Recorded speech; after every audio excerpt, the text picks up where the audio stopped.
kembali lagi di channel Dunia Keris. Tentunya pada program Blokosuto, di mana pada kesempatan kali ini program Blokosuto akan membahas sebuah keris yang termasuk ke dalam salah satu tangguh dari era Jogja, namun cukup jarang diketahui. Tangguh apakah itu? Mari kita bahas kerisnya.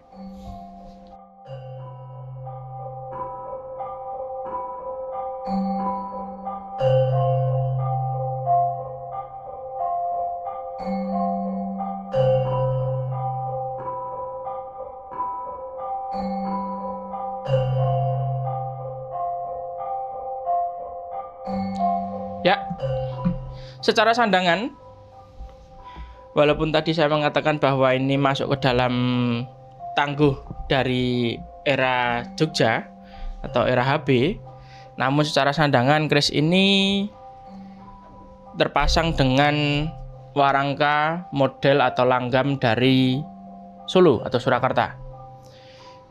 Bisa dilihat secara keseluruhannya sudah tampil dengan cukup indah karena dilengkapi dengan sandangan yang pakem tentunya, mulai dari deder, mendak, warangkanya dan juga pendoknya full dari pakem Solo. Nah, mulai dari dedernya terlebih dahulu. Untuk deder ini masuk ke dalam model Idowinatan dengan proporsi yang ideal. Pada bagian ujungnya besar, leherannya juga besar. Yang terdapat cukitan atau prodonya cukup rapi pengerjaannya, namun belum bisa dikategorikan sebagai garapan super ya. Untuk bahannya sendiri, dedernya ini terbuat dari kayu kemuning yang dipelitur atau di finishing dengan aksen gelap, serta dilengkapi juga dengan mendak. Nah, mendaknya ini modelnya cukup jarang ditemui ya.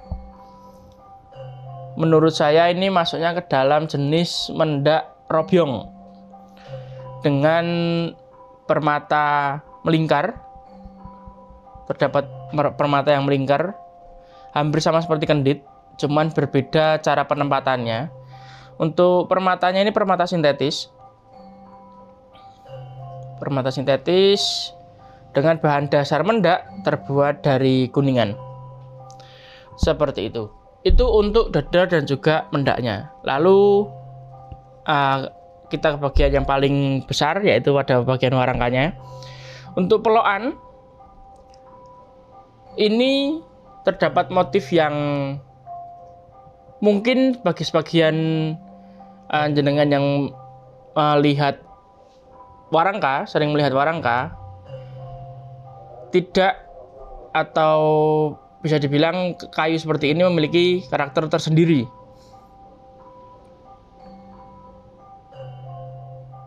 Yang dimana biasanya jika kita melihat kayu dari kayu timoho, itu seratnya pasti blondeng-blondengnya agak tebal, aksennya terlalu jelas, karakteristiknya jelas seperti itu. Nah, sedangkan untuk warangka model ini berbeda dengan warangka yang lain bahannya, yang dimana dengan pola bintik-bintik rata seperti ini.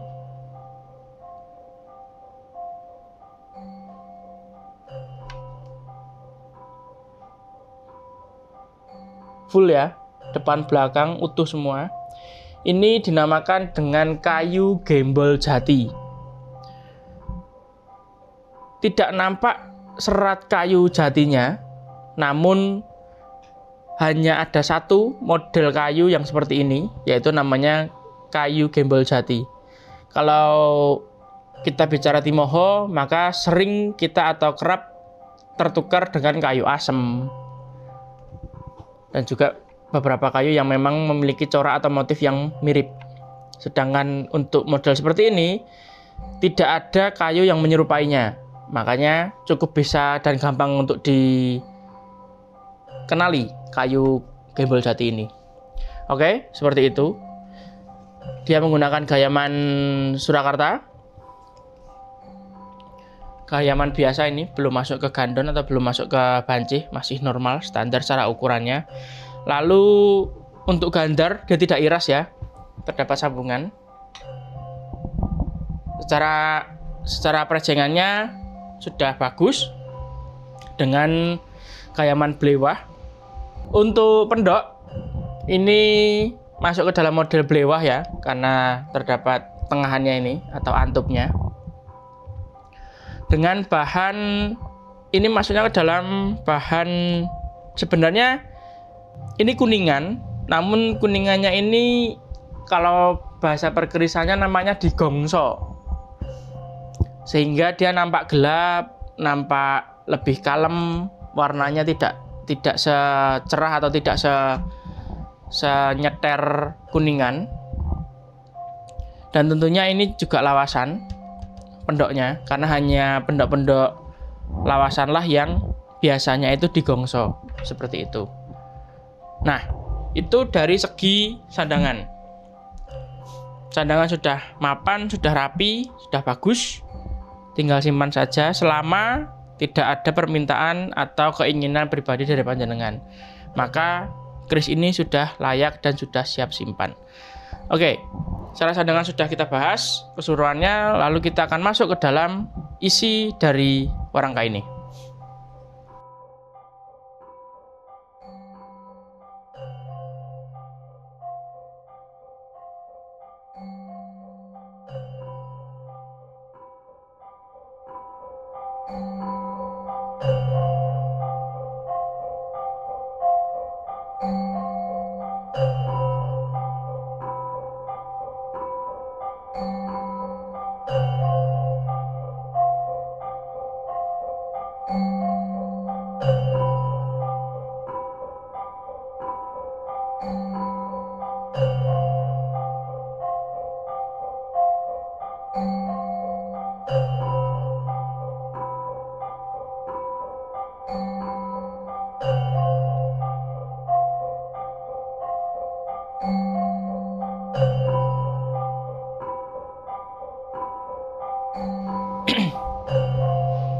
Seperti inilah untuk penampakan bilahnya,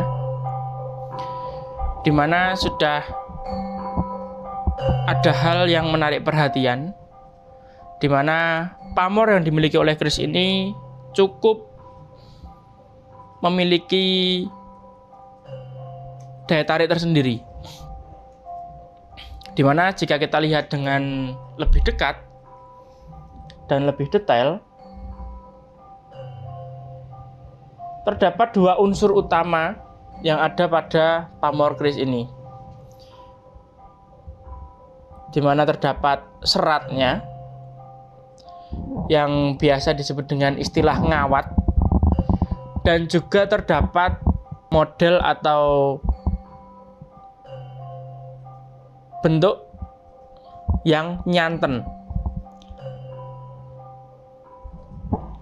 Jadi ada dua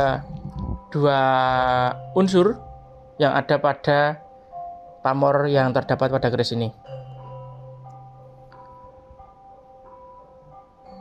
Itu dari bentuk pamornya. Lalu secara kategori, keris ini memiliki pamor dengan kebak. Sama seperti yang panjenengan lihat, di mana memang full penuh mulai dari ujung hingga pangkal. Seperti itu. Dan sebenarnya jika bisa dibilang, keris ini juga terdapat sematan pamor tambahan atau pamor titipan bahasanya. Karena ada jenis atau ada bentuk dari pamor yang terdapat pada keris ini bisa masuk ke dalam kategori tersendiri, yaitu pada bagian sorsoran bawah antara pembatas dengan gonjo dan juga besi. Nah, lingkaran ini bukan semata-mata lingkaran biasa.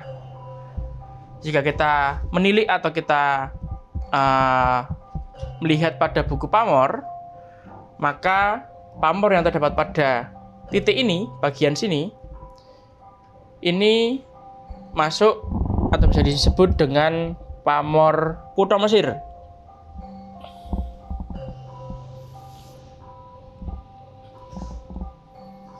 Hampir mirip seperti Raja Kamkam, tapi kalau Raja Kamkam itu dia letaknya ada pada gonjonya. Sedangkan Kutha Mesir dia ada pada bagian atas gonjo.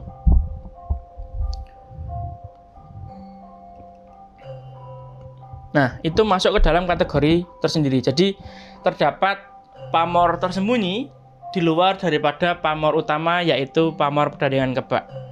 Tentunya hal itu juga membuat keris ini memiliki nilai tambah, di mana keistimewaan terdapat pada pamor lain yang bukan pamor utamanya.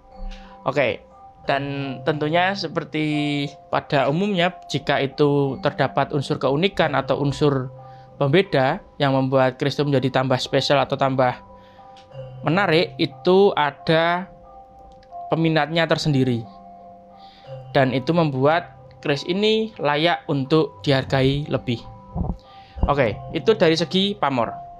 Untuk dari segi dapur, jika kita melihat dari cikan dasarnya, maka keris ini masuk ke dalam dapur Jalak Ngure, di mana hanya terdapat tikel alis, gandik lugas, pecetan, serawean, greneng, masih utuh grenengnya, sudah selesai. Dan juga ada seperti biasa, jika itu masuk ke dalam dapur jalak, otomatis akan terdapat atau akan terlihat odo-odo seperti tulangan yang ada pada tengah bilah.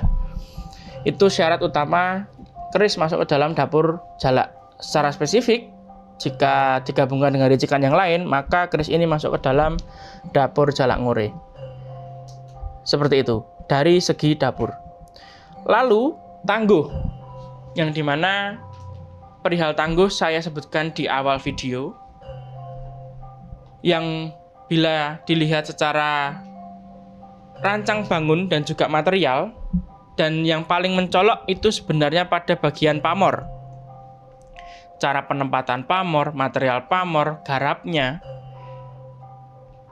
keris ini sudah bisa atau dengan mudah untuk diidentifikasi, di mana dengan gabungan dari dua unsur pamor tadi, di mana ada unsur ngawatnya dan juga ada unsur nyantennya, ditambah pamor yang tebal, terkesan dia dalam, tidak hanya di permukaan saja, dan juga ketegasan garap, baik dari rancang bangun, baik dari penempatan pamornya, maka hanya ada satu tangguh yang bisa masuk, yaitu tangguh Ryokusuman. Karena di sini yang kurang adalah material besinya. Seperti itu. Jadi memiliki keunggulan di aspek lain, tapi juga memiliki kekurangan pada aspek tertentu. Yang dimana seperti yang sudah pernah saya bahas adalah tangguh Ryokusuman itu adalah tangguh khusus yang diberikan atau yang memang diperuntukkan untuk sebuah kadipaten. Karena di kadipaten tersebut mampu menciptakan atau mampu membuat keris yang memang secara kualitasnya di atas rata-rata.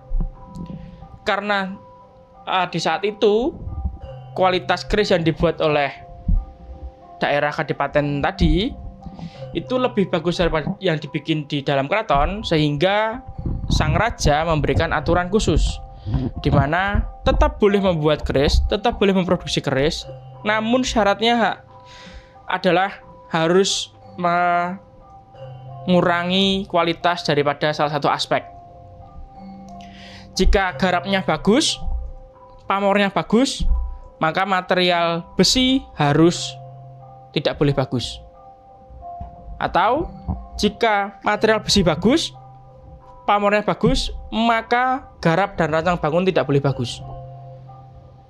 Nah, yang penting salah satu dari ketiga aspek ini tadi, aspek utama ini tadi, itu harus dikurangi kualitasnya, harus di downgrade.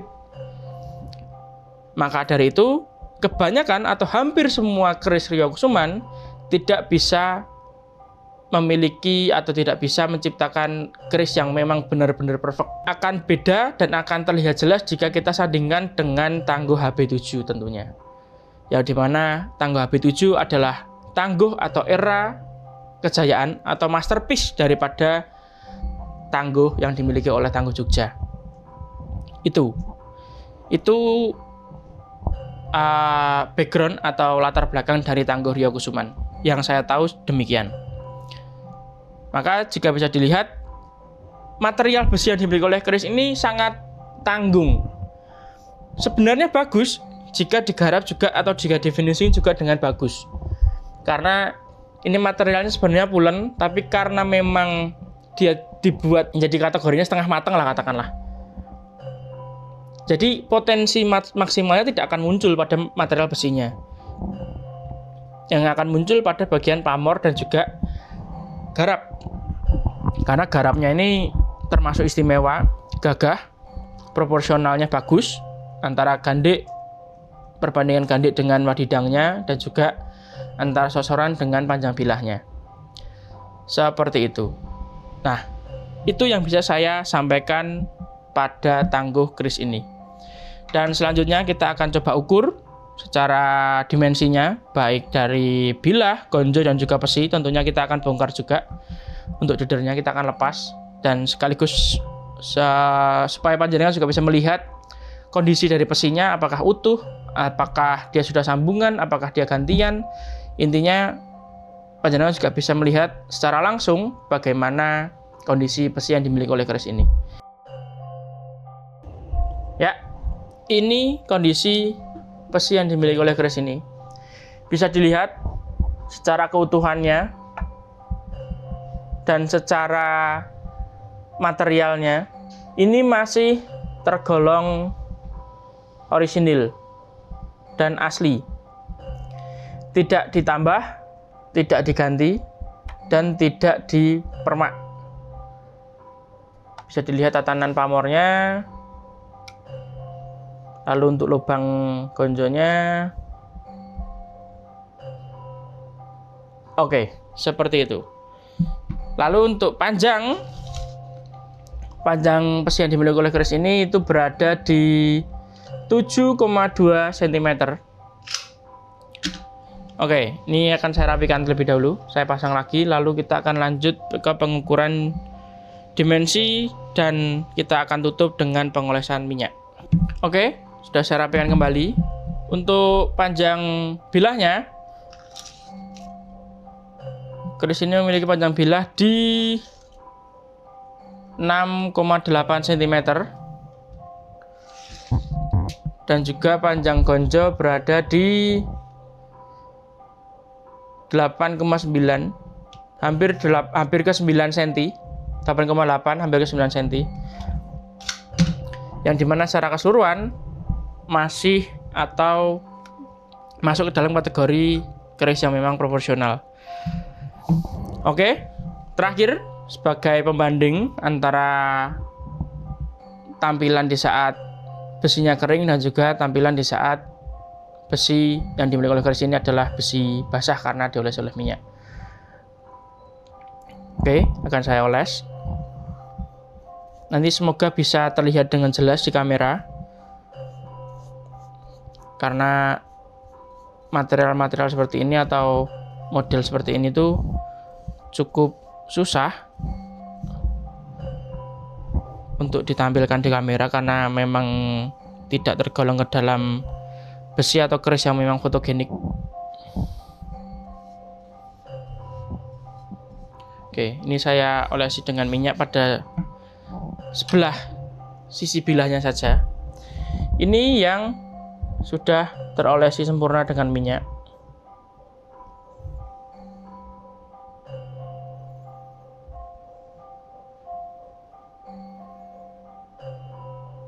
Pamornya lebih cemerlang, lebih terlihat mana ngawatnya, mana nyanternya tentunya. Nah, ini posisi kering.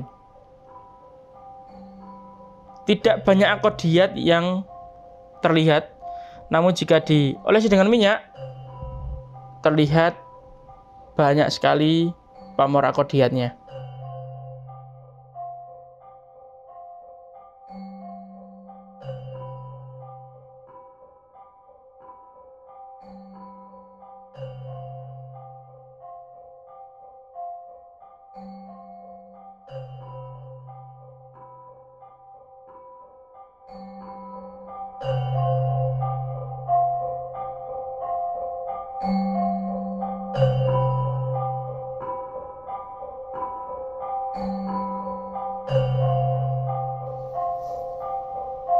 Oke, seperti itu yang bisa saya sampaikan, atau seperti itu yang bisa saya jabarkan pada video blog Osulto kali ini, dimana tentunya keris ini juga saya maharkan. Jika panjenengan berkenan dengan keris ini, bisa kunjungi langsung di website kami, ada di www.duniakris.com, dan juga bila panjenengan langsung ingin berinteraksi secara langsung dengan saya, bisa lanjut di WhatsApp, bisa panjenengan menanyakan tentang keris ini, bisa panjenengan sekedar konsultasi atau berbincang tentang tosan aji, monggo saja. Bisa hubungi WhatsApp di 0812 2969 9929, atau bisa kunjungi di kolom deskripsi di bawah. Oke, seperti itu. Akhir kata, dan saya sebelumnya mengucapkan terima kasih terlebih dahulu atas senantiasa panjenengan selalu mengikuti perkembangan dan juga update yang terjadi pada sosmed Dunia Keris dan juga website Dunia Keris. Sekian dari saya. Salam Rahayu, Rahayu, Rahayu.